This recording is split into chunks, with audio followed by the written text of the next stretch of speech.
name is Barbara Busybee, but you guys can call me Babz for short, and I'm coming to you now from the Storybarn. The Storybarn is a really wonderful place in Coldstones Park at the Reader in Liverpool, and it's a place where we are just absolutely bonkers about stories and shared reading and our imaginations. And you can learn how to become a story hunter, which is the role that I do. Now, as it's getting much colder and it's getting darker and winter's starting to draw in, we thought it's a really good time to get lost in a really good book. So we did a poll on our Twitter to see what classics you guys would really love to hear. And you've chosen this. It is The Wind in the Willows by Kenneth Grahame. So the way this is going to work is that we're going to be sharing The Wind in the Willows chapter by chapter each evening here on our YouTube channel. So hopefully you guys will be able to tune in, listen to a chapter before bedtime, or you can just catch up in your own time. It's a really, really wonderful story. It's about 4 characters, Badger, Ratty, Mole and Mr. Toad. And it's about all the silly adventures they get up to in the beautiful countryside. But I think most of all, it's a story about true friendship. It's written by Kenneth Grahame. It's over 100 years old and it's still considered a classic.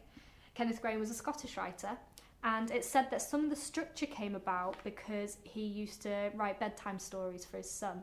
And they say that that inspired this, that he then later developed in letters and novels and things. So I'm really, really excited to be sharing it with you guys. So we're going to be here from the start to the end, and let's just get right into it. So The Wind in the Willows by Kenneth Grahame from the Storybarn. This is chapter 1.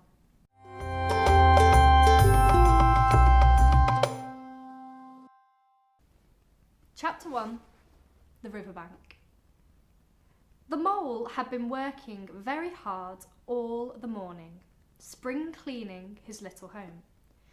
First with brooms, then with dusters, then on ladders and steps and chairs with a brush and a pail of whitebush, till he had dust in his throat and eyes, and splashes of whitewash all over his back fur, and an aching back and weary arms.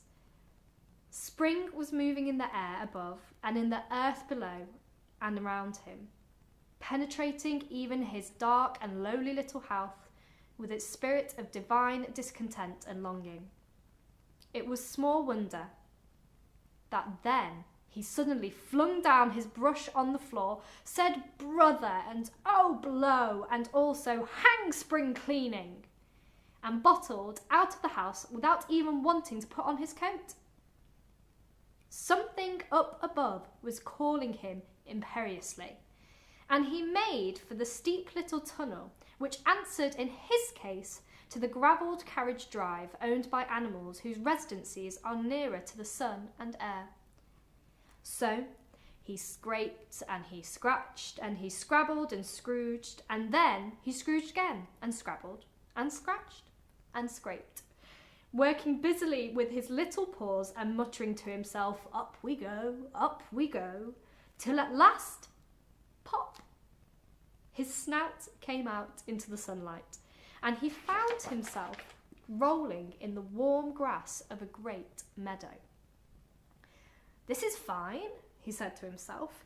This is better than whitewashing. The sunshine struck hot on his fur. Soft breezes caressed his heated brow, and after the seclusion of the cellarage he had lived in for so long, the carol of happy birds fell on his dulled hearing almost like a shout. Jumping off all his 4 legs at once, in the joy of living and the delight of spring without its cleaning, he pursued his way across the meadow till he reached the hedge on the other side. "Hold up," said an elderly rabbit at the gap. "Sixpence for the privilege of passing by the private road." He was bowled over in an instant by the impatient and contemptuous mole, who trotted along the side of the hedge, chaffing the other rabbits as they peeped hurriedly from their holes to see what the row was about. onion sauce," he remarked jeeringly, and was gone, before they could think of a thoroughly satisfactory reply. Then they all started grumbling at each other. "How stupid you are! Why didn't you tell him? Well, why didn't you say?" you might have reminded him. And so, on in the usual way, but of course it was then much too late, as is always the case. It all seemed too good to be true. Hither and thither through the meadows he rambled busily, along the hedgerows, across the copses, finding everywhere birds building, flowers budding, leaves thrusting, and everything happy and progressive and occupied. And instead of having an uneasy conscience pricking him and whispering whitewash, he somehow could only feel how jolly it was to be the only idle dog among all these busy citizens. After all, the best part of a holiday is perhaps not so much to be resting yourself as to see other fellows busy working. He thought this happiness was complete when, as he meandered aimlessly along, suddenly he stood by the edge of a full-fed river. Never in his life had he seen a river before. This sleek, sinuous, full-bodied animal chasing and chuckling, gripping things with a gurgle and then leaving them with a laugh, to fling itself on fresh playmates that shook themselves free and were caught and held again. All was a shake and a shiver, glints and a gleams and sparkles, rustle and swirl, chatter and bubble. The mole was bewitched, entranced, fascinated. By the side of the river he trotted as one trots, when very small, by the side of a man who holds one spellbound by exciting stories. And when tried at last, he sat on the bank, while the river still chattered on to him, a babbling procession of the best stories in the world, sent from the heart of the earth to be told at last to the insatiable sea. As he sat on the grass and looked across the river, a dark hole in the bank opposite, just above the water's edge, caught his eye.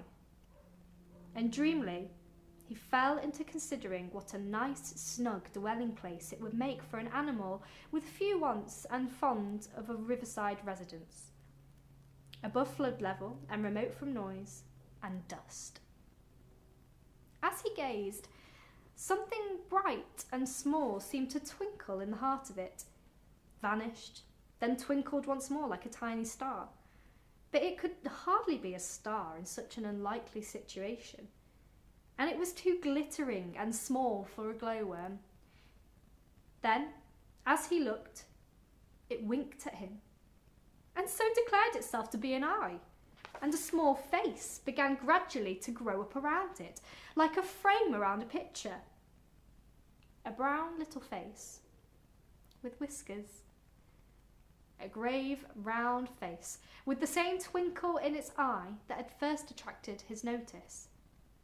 Small, neat ears, and thick, silky hair. It was the water rat. Then the two animals stood and regarded each other cautiously. "Hello, Mole," said the water rat. "Hello, Rat," said the mole. "Would you like to come over?" inquired the rat presently. "Oh, it's all very well to talk," said the mole, rather pettishly, he being new to a river and riverside life and its ways. The rat said nothing, but stopped and unfastened a rope and hauled on it, then lightly stepped into a little boat, which the mole had not observed. It was painted blue outside and white within, and was just the size for two animals. And the mole's whole heart went out to it at once, even though he did not yet fully understand its uses. The rat scullied smartly across and made fast. Then he held up his forepaws as the mole stepped gingerly down. "Lean on that," he said. "Now then, step lively." And the mole, to his surprise and rapture, found himself actually seated in the stern of a real boat. "This has been a wonderful day," said he, as the rat shoved off and took to the sculls again. "Do you know, I've never been in a boat in all my life." "What?" cried the rat, open-mouthed. "Never been in a... You never... Well, what have you been doing then? It's also as nice as that, asked the mole shyly, though he was quite prepared to believe it as he leant back in his seat and surveyed the cushions, the oars, the rowlocks, and all the fascinating fittings. And he felt the boat sway lightly under him. Nice! It's the only thing, said the water rat solemnly, as he leant forward for his stroke. Believe me, my young friend, there is nothing, absolutely nothing, half so much worth doing as simply messing about in boats. Simply messing, he went on dreamily. Messing about in boats. Messing. Look ahead, Rat! Cried the mole suddenly. It was too late.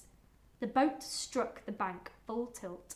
The dreamer, the joyous oarsman, lay on his back at the bottom of the boat, his heels in the air.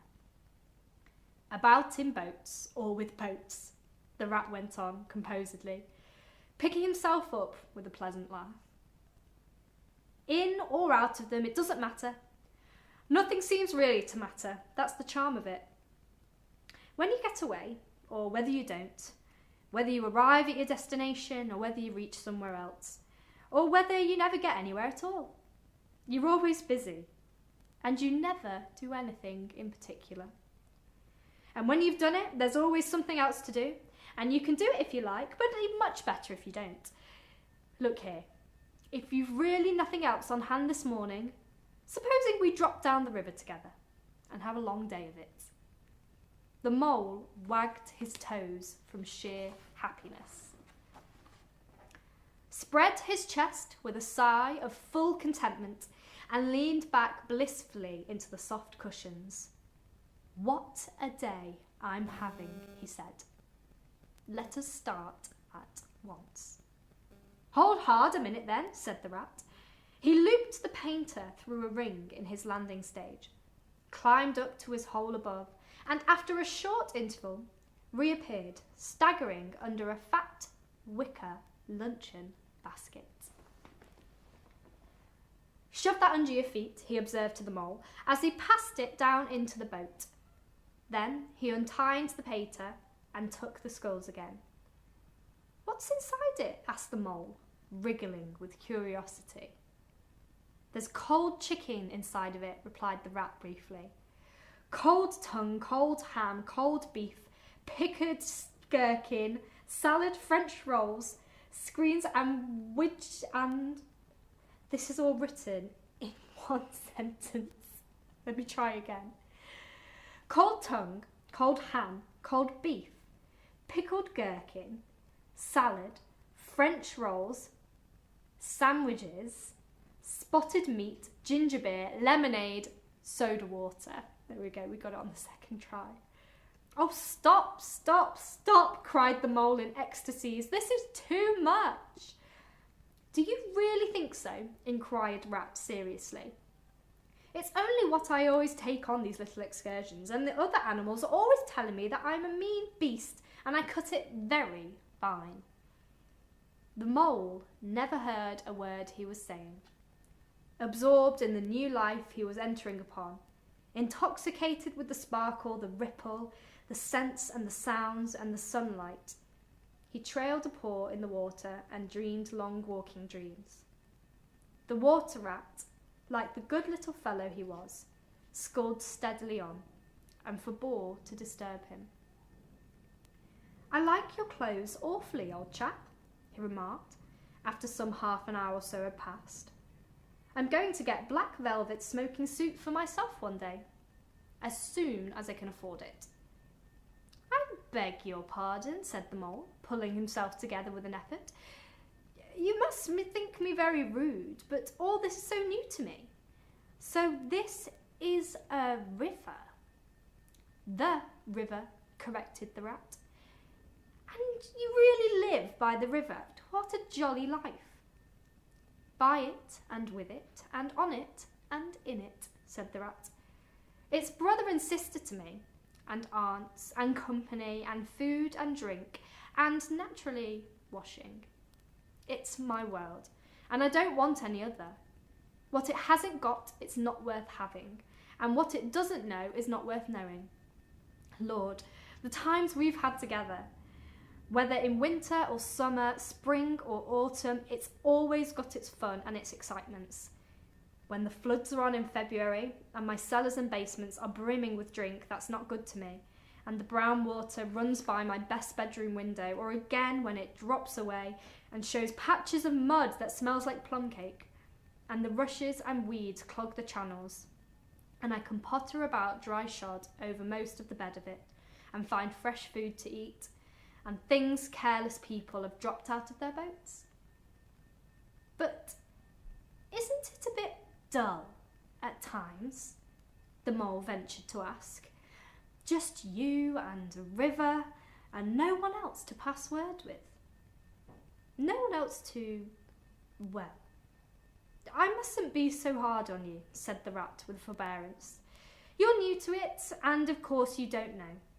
The bank is so crowded nowadays that many people are moving away together. Oh, no, it isn't what it used to be at all. Otters, kingfishers, dab chicks, moorhens, all of them about all day long, and always wanting to do something, as if a fellow had no business of his own to attend to. What lies over there? Asked the mole, waving a paw towards a background of woodland that darkly framed the water meadows on the one side of the river. That? Oh, that's just the wildwood, said the rat shortly. We don't go there very much, the river bankers. Aren't they very nice people in there? Said the mole, a trifle nervously. Well, replied the rat, let me see. The squirrels are all right, and the rabbits, some of them. But rabbits are a mixed lot. And then there's Badger, of course. He lives right in the heart of it. Wouldn't live anywhere else either if you paid him to do it, dear old Badger. Nobody interferes with him. They'd better not, he added significantly. Why, who should interfere with him? Asked the mole. Well, of course there are others, explained the rat in a hesitating sort of way. Weasels and stoats and foxes and so on. They're all right in a way. I'm very good friends with them. Past the time of day when we meet and all that, but they break out sometimes, there's no denying it. And then, well, you can't really trust them, and that's the fact. The mole knew well that it's quite against animal etiquette to dwell on possible trouble ahead, or even to allude to it, so he dropped the subject. And beyond the wild wood again, he asked, where it's all blue and dim, and one sees what may be hills, or perhaps they mayn't, and something like the smoke of towns, or it's only cloud drift. Beyond the wild woods comes the wild world, said the rat. And that's something that doesn't matter, either to you or me. I've never been there, and I'm never going. Nor you either, if you've got any sense at all. Don't ever refer to it again, please. Now then, here's our backwater at last, where we're going to have lunch. Leaving the main stream, they now passed into what seemed at first sight like a little landlocked lake. Green turf sloped down to either edge. Brown, snaky tree roots gleamed below the surface of the quiet water, while ahead of them the silvery shoulder and foamy tumble of a weir, arm in arm with a restless, dripping mill wheel, that held up in its turn a grey, gabled mill house, filled the air with a soothing murmur of sound, dull and smothery, yet with little clear voices speaking up cheerfully out of it at intervals. It was so very beautiful that the mole could only hold up both forepaws and gasp, "Oh my, oh my, oh my." The rat brought the boat alongside the bank, made her fast, helped the still awkward mole safely ashore, and swung out the luncheon basket. The mole begged as a favour to be allowed to unpack it all by himself, and the rat was very pleased to indulge him, and to sprawl at full length on the grass and rest, while his excited friend shook out the tablecloth and spread it, took out all the mysterious packets one by one and arranged their contents in due order, still gasping, "Oh my, Oh my, at fresh revelation. When all was ready, the rat said, "Now pitch in, old fellow," and the mole was indeed very glad to obey, for he had started his spring cleaning at a very easy hour that morning, as people will do, and had not paused for one bite or sup, and he had been through a very great deal since that distant time, which now seemed so many days ago. "What are you looking at?" said the rat presently, when the edge of their hunger was somehow dulled, and the mole's eyes were able to wander off the tablecloth a little. "I am looking," said the mole, "at a streak of bubbles that I see travelling along the surface of the water. It is a thing that strikes me funny." "Bubbles? Oh," said the rat, and chirruped cheerily in an inviting sort of way. A broad, glistening muzzle showed itself above the edge of the bank, and the otter hauled himself out and shook the water from his coat. "Greedy beggars," he observed, making for the proven deer. "Why didn't you invite me, Ratty?" "This was an impromptu affair," explained the rat. "By the way, my friend, Mr. Mole." "Proud, I'm sure," said the otter, and the two animals were friends forthwith. "Such a rumpus everywhere," continued the otter. "All the world seems out the river today. I came up this backwater to try and get a moment's peace, and then I stumbled upon you fellows. At least, I beg pardon, I don't exactly mean that, you know." There was a rustle behind them, proceeding from a hedge wherein last year leaves still clung thick, and a stripy head with high shoulders behind it peered forth on them. "Come on, Badger," shouted the rat. The badger trotted forward a pace or two, then grunted, company," and turned his back and disappeared from the view. "That's just the sort of fellow he is," observed the disappointed rat. "Simply hates society. Now, we shan't see any more of him today. Well, tell us who's out on the river." "Toad's out, for one," replied the otter, "in his brand new wager boat, new togs, new everything." The two animals looked at each other and laughed. "Once it was nothing but sailing," said the rat. "Then he tried of that and took to punting. Nothing would please him but to punt all day, every day, and a nice mess he made of it. Last year it was houseboating, and we all had to go and stay with him in his houseboat and pretend we liked it. He was going to spend the rest of his life in a houseboat. It's all the same, whatever he takes up. He gets tired of it, and he starts onto something fresh." "Such a good fellow too," remarked the otter reflectively, "but no stability, especially in a boat."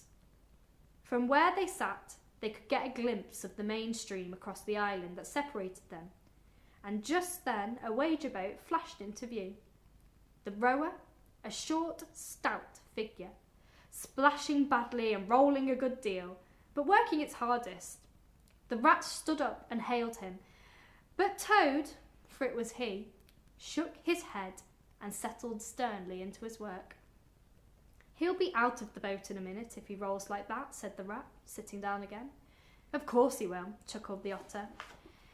"Did I ever tell you that good story about Toad and the lockkeeper? It happened this way. Toad, an errant mayfly, swerved unsteadily athwart what the current in the intoxicated fashion expected by young bloods of mayflies see in life. A swirl of water and a cloop, and the mayfly was visible no more.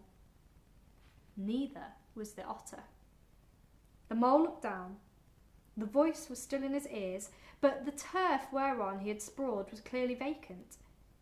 Not an otter to be seen as far as the distant horizon, but again there was a streak of bubbles on the surface of the river.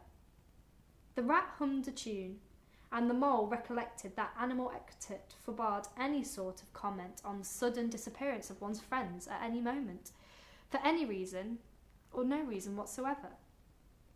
"Well, well," said the rat, "I suppose we ought to be moving. I wonder which of us had a better pack for the luncheon basket."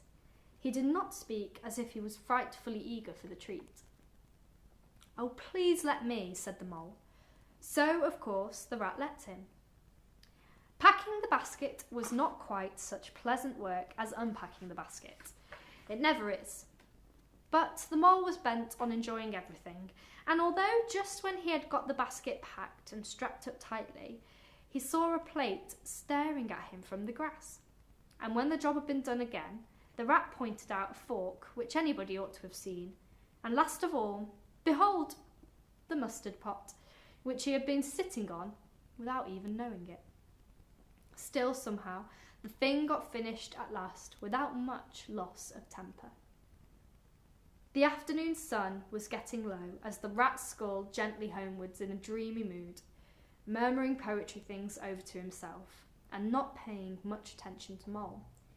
But the Mole was very full of lunch and self-satisfaction and pride, and already quite at home in a boat, so he thought, and was getting a bit restless besides, and presently he said, "Ratty, please, I want to row now." The rat shook his head with a smile. "Not yet, my young friend," he said. "Wait till you've had a few lessons. It's not as easy as it looks." The Mole was quiet for a minute or two, but he began to feel more and more jealous of Rat, sculling so strongly and so easily along, and his pride began to whisper that he could do it every bit as well. He jumped up and seized the sculls, and so suddenly that the rat, who was gazing out over the water and saying more poetry things to himself, was taken by surprise and fell backwards off his seat with his legs in the air for a second time, while the triumphant Mole took his place and grabbed the sculls with entire confidence. "Stop it, you silly ass!" cried the rat from the bottom of the boat. "You can't do it! You'll have us over!" The Mole flung his sculls back with a flourish and made a great dig at the water. He missed the surface altogether, and his legs flew up above his head, and he found himself lying on the top of the rat, greatly alarmed. He made a great grab at the side of the boat, and the next moment, sploosh! Over went the boat, and he found himself struggling in the river. Oh my, how cold the water was, and oh, how very wet it felt. How it sang in his ears as he went down, down, down. How bright and welcome the sun looked as he rose to the surface, coughing and spluttering. How black was his despair when he felt himself sinking again. Then a firm paw gripped him by the back of his neck. It was the rat, and he was evidently laughing. The Mole could feel him laughing, right down his arm and through his paw, and so into his, the Mole's, neck. The rat got hold of a scull and shoved it under the Mole's arm. Then he did the same by the other side of him, and swimming behind, propelled the helpless animal to shore, hauled him out and set him down on the bank, a squashy, pulpy lump of misery. When the rat had rubbed him down a bit and wrung some of his wet out of him, he said, "Now then, old fellow, trot up and down the towing path as hard as you can till you're warm and dry again, while I dive for the luncheon basket." So the dismal Mole, wet without and ashamed within, trotted about until he was fairly dry, while the rat plunged into the water again, recovered the boat, righted her and made her fast, fetched his floating property to shore by degrees, and finally dived successfully for the luncheon basket, and struggled to land with it. When all was ready for a start once more, the Mole, limped and dejected, took his seat in the stern of the boat as they set off. He said in a low voice, broken with emotion, "Ratty, my generous friend, I'm very sorry indeed for my foolish and ungrateful conduct. My heart quite fails me when I think of how I might have lost that beautiful luncheon basket. Indeed, I have been a complete ass, and I know it. Will you overlook this once and forgive me, and let things go on as before?" "That's all right, bless you," responded the rat cheerily. "What's a little water to a water rat? I'm more in the water than out of it in most days. Don't you think any more about it. And look here, I really think you had better come and stop with me for a little time. It's very plain and rough, you know. Not like Toad's house at all, but you haven't seen that yet. Still, I can make you comfortable, and I'll teach you how to row and to swim, and you'll soon be as handy on the water as any of us. The mole was so touched by his kind manner of speaking that he could find no voice to answer him, and he had to brush away a tear or two with the back of his paw. But the rat kindly looked in another direction, and presently Mole's spirits revived again, and he was even able to give some straight back talk to a couple of moorhens who were sniggering to each other about his bedraggled appearance. When they got home, the rat made a bright fire in the parlour and planted the mole in an armchair in front of it. Having fetched down a dressing gown and slippers for him, and told him river stories till supper time, very thrilling stories they were too, to an earth-dwelling animal like Mole. Stories about weirs and sudden floods and leaping pike and steamers that flung hard bottles. At least bottles were certainly flung, and from steamers, so presumably by them. And about herons, and how particular they were with whom they spoke to, and about adventures down drains and night fishing with otter, or excursions far afield with badger. Supper was a most cheerful meal, but very shortly afterwards a terribly sleepy mole had to be escorted upstairs by his considerate host to the best bedroom, where he soon laid his head on a pillow in great peace and contentment, knowing that his new-found friend, the river, was lapping on the sill of his window. This day was only the first of many similar ones for the mole, each of them longer and fuller of interest as the ripening summer moved onwards. He learnt to swim and row, and entered into the joy of running water, and with his ear to the red stems he caught at intervals something of what the wind went whispering so constantly among them. And that is the end of chapter 1. I really enjoyed that. I really loved the way that the countryside and the description of the river, I thought that was really beautiful, and it's so rich and descriptive. And I love the way that Ratty and Mole just instantly friends. Like, there's no question. As soon as they meet, Ratty instantly invites Mole to come down the river with him, and I thought that was really lovely, and I'm really looking forward to see how this friendship develops further. I really wonder how it made Mole feel when he was really embarrassed about trying to row the boat and falling over, and you could see that he was really quite embarrassed and gutted about it when he was trying to apologise. And I think I wonder how it made him feel when Ratty just forgave him outright, and like it wasn't even anything and it wasn't even an issue. I think what I'm looking forward to in the next chapters, I'm interested in learning more about Badger, because in that chapter we only got a short glimpse of him, and he took one look at them and then he went off in the other direction. So I think it'll be interesting to see how Badger fits into this kind of friendship and how that develops. So that was amazing. I really loved the first chapter. Thank you so much for joining me. We will be back again tomorrow reading chapter 2, and then every evening until we get to the end. So yeah, really excited. So thank you very much. I will see you next time for The Wind in the Willows, presented by the Storybarn. Goodbye.